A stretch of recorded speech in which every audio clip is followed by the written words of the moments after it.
Hello, this is Ron Paul with your weekly update for December 24th. The senseless and horrific killings last week in Newtown, Connecticut reminded us that a determined individual or group of individuals can cause great harm no matter what laws are in place. Connecticut already has restrictive gun laws relative to other states, including restrictions on fully automatic so-called assault rifles and gun-free zones. Predictably, the political left responded to the tragedy with emotional calls for increased gun control. This is understandable but misguided.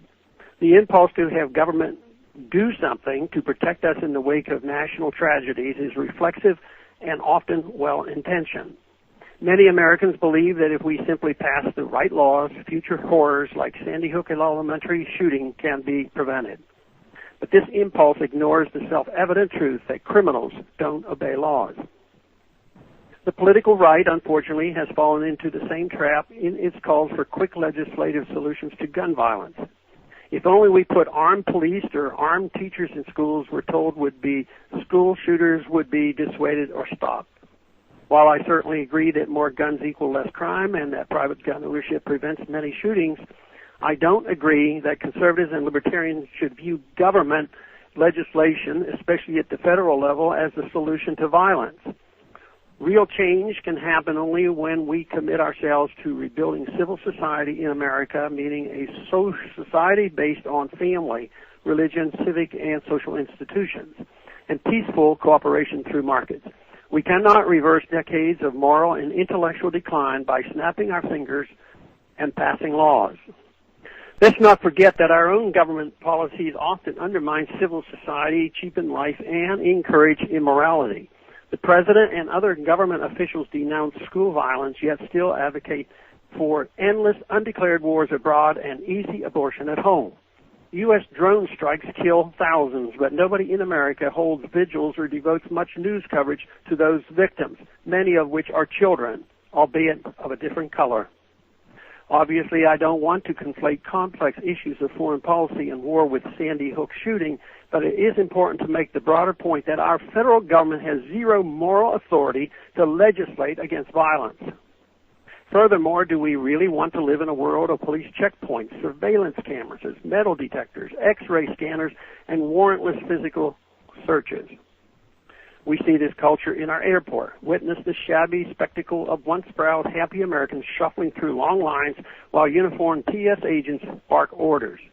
This is the world of government-provided security, a world far too many Americans now seem to accept, even endorse.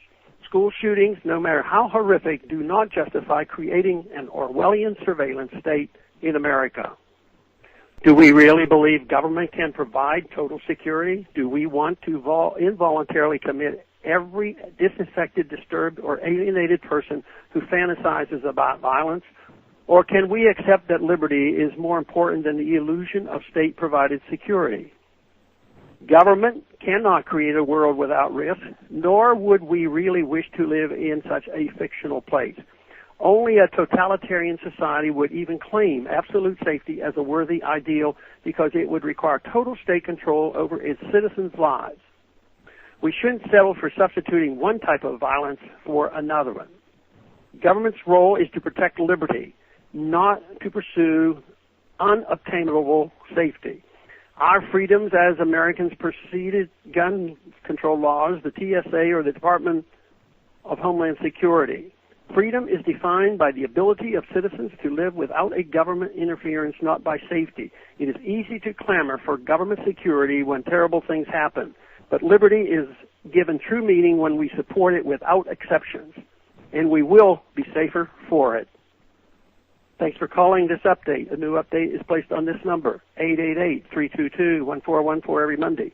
The written text can be found on my website, www.house.gov/Paul, under the heading Texas Straight Talk.